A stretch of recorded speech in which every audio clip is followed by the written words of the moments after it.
Welcome back to Beyond the Veil, where we explore mysteries that challenge our understanding of reality. I'm your host, and today we're traveling to Norway to investigate one of Scandinavia's most perplexing unsolved cases, a story that reads like a Cold War thriller but remains terrifyingly real. Picture this. It's November 29th, 1970, in the remote Isdal Valley near Bergen, Norway. A father and his two young daughters are hiking through this desolate landscape when they make a discovery that will haunt Norway for over half a century. Sprawled across the rocky terrain is the badly burned body of a woman, her arms positioned in the characteristic boxer stance of fire victims. But this is no ordinary hiking accident or suicide. This woman's death would reveal a web of fake identities, coded messages, and international intrigue that suggests she was living a life far more dangerous and mysterious than anyone could have imagined. Isdal Valley, known locally as Death Valley, has a dark reputation that stretches back centuries. In medieval times, it was a place where people came to end their lives, and even in modern times, hikers had fallen to their deaths in the treacherous fog that often shrouds the valley.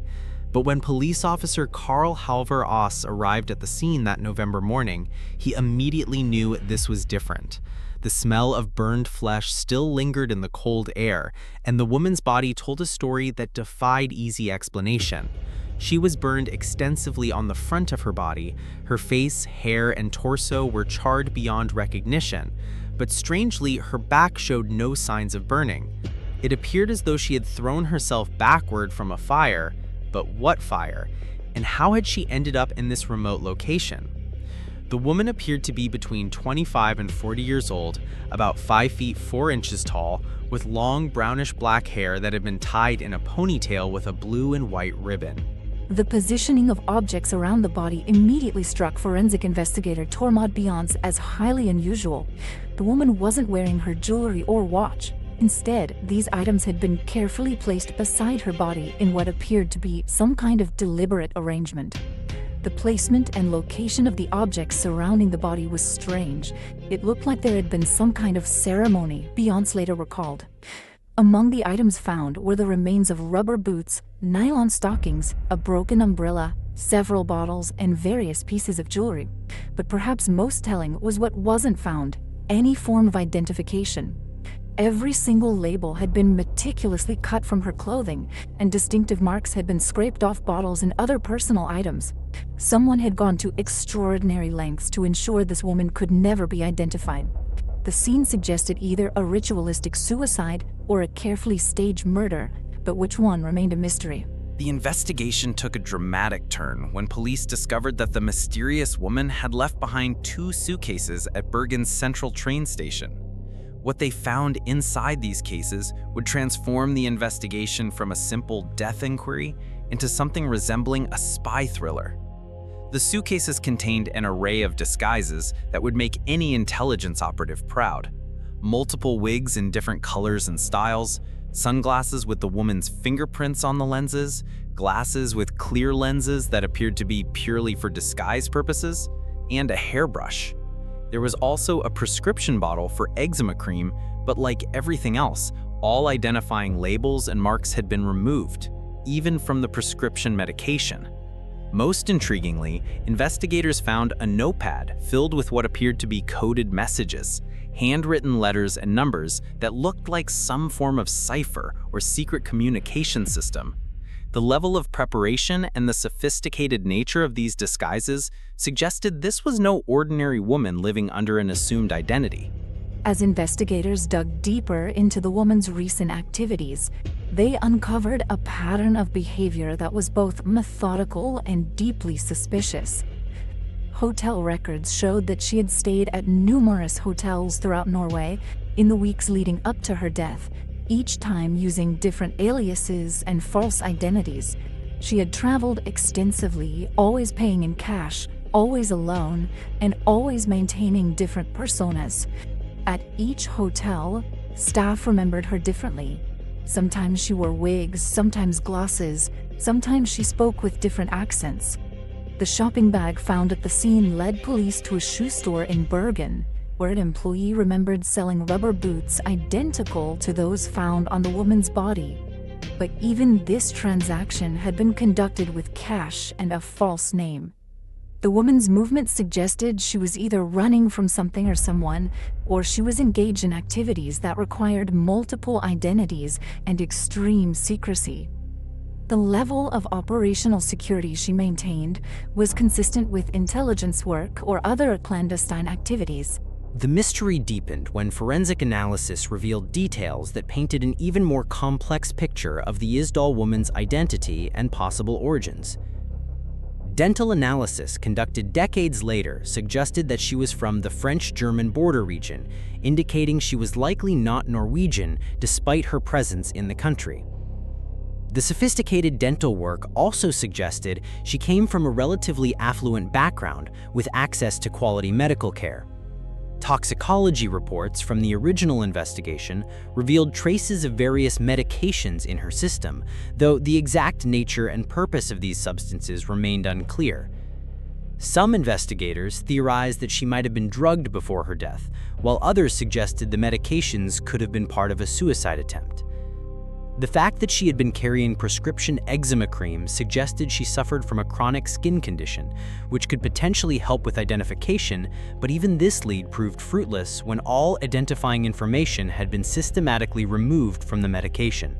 The Cold War context of 1970 cannot be ignored when examining this case, as Norway occupied a strategically important position in the geopolitical landscape of the era.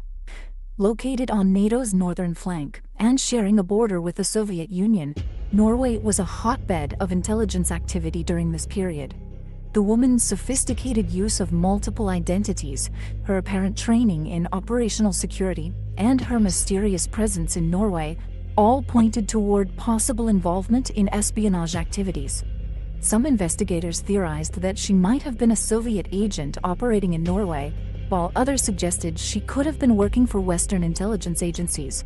The coded messages found in her possession were never successfully deciphered, despite extensive efforts by cryptography experts. The timing of her death, coming during a period of heightened Cold War tensions, raised questions about whether she might have been eliminated by hostile intelligence services, or whether she had been abandoned by her own handlers and chose to take her own life rather than face capture. Alternative theories emerged as investigators struggled to make sense of the evidence, with some focusing on the possibility of organized crime connections or personal motives for murder. The woman's apparent wealth, evidenced by her expensive clothing and jewelry, suggested she might have been involved in high-stakes criminal activities, such as smuggling or money laundering. The multiple identities could have been necessary to evade law enforcement, rather than foreign intelligence services. Some investigators proposed that she might have been a courier for criminal organizations, carrying valuable information or contraband across international borders. The careful staging of her death scene could have been intended to send a message to other criminal associates or to cover up evidence of her illegal activities. However, this theory struggled to explain the sophisticated level of tradecraft she displayed and the apparent ritualistic elements of her death. The level of preparation and the methodical removal of all identifying information suggested someone with professional training rather than a common criminal. The investigation was hampered by the limited forensic technology available in 1970, but modern scientific techniques have been applied to the case in recent years with mixed results. In 2016, Norwegian broadcaster NRK partnered with police to reopen the investigation using contemporary forensic methods. DNA analysis was conducted on remaining evidence, and isotope analysis of her teeth confirmed the earlier assessment that she originated from the French-German border region. However, these advances have not led to a definitive identification of the woman or resolution of the case. Computer analysis of the coded messages found in her possession has also failed to crack the cipher, if indeed it was a code at all, rather than personal notes in a language or writing system unknown to investigators. The lack of missing persons reports matching her description from anywhere in Europe during the relevant time period suggests that either her disappearance was not reported by family or associates, or she was operating under such deep cover that her true identity was known to very few people. Psychological profiling of the case has focused on the apparent ritualistic elements of the death scene and what they might reveal about the woman's final moments or the motivations of her killer. The careful placement of personal items around the body, the removal of all identifying information, and the location chosen for her death all suggest a high degree of planning and symbolic significance. Some psychologists have theorized that if this was a suicide, it represented a final act of defiance or a message to unknown recipients. The choice to die in Death Valley could have been symbolic, representing her desire to disappear completely from the world. If this was murder, the ritualistic staging might have been intended to convey a specific message to intelligence agencies or criminal organizations. The fact that she was found with her arms in the boxer position, typical of fire victims, but with burns only on the front of her body, has led some experts to theorize that she might have been unconscious when the fire started, either from drugs or physical trauma. Recent developments in the case have included attempts to use genealogical DNA analysis and advanced facial reconstruction techniques to identify the Isdal woman, but these efforts have been complicated by the extensive damage to her remains and the passage of time. In 2017, Norwegian authorities announced that new evidence had emerged, including additional forensic analysis that confirmed she was likely from Central Europe. However, this new evidence has not led to a breakthrough in identifying her or solving the case.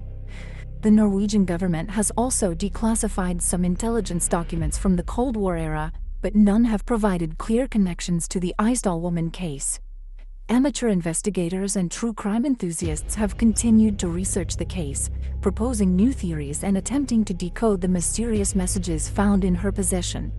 Some have suggested connections to other unsolved cases from the same era, including the death of other unidentified individuals who might have been involved in similar clandestine activities. The Isdal Woman case remains one of Norway's most famous unsolved mysteries, representing the intersection of Cold War intrigue, forensic science, and human tragedy. Over 50 years after her death, she continues to be known only by the valley where her body was found, her true identity as mysterious as the circumstances of her death. The case has inspired books, documentaries, and podcasts, each attempting to unravel the mystery of who she was and why she died. What makes this case particularly compelling is not just the mystery of her identity, but the glimpse it provides into the shadowy world of intelligence operations during one of the most tense periods of the Cold War. Whether she was a spy, a criminal, or simply a woman running from a dangerous past, the Isdal Woman's story serves as a reminder that some secrets are buried so deeply that they may never be uncovered. Her death in the remote Norwegian valley represents not just an unsolved crime, but a window into a world of international intrigue where identities are fluid and lives can be erased as easily as labels cut from clothing.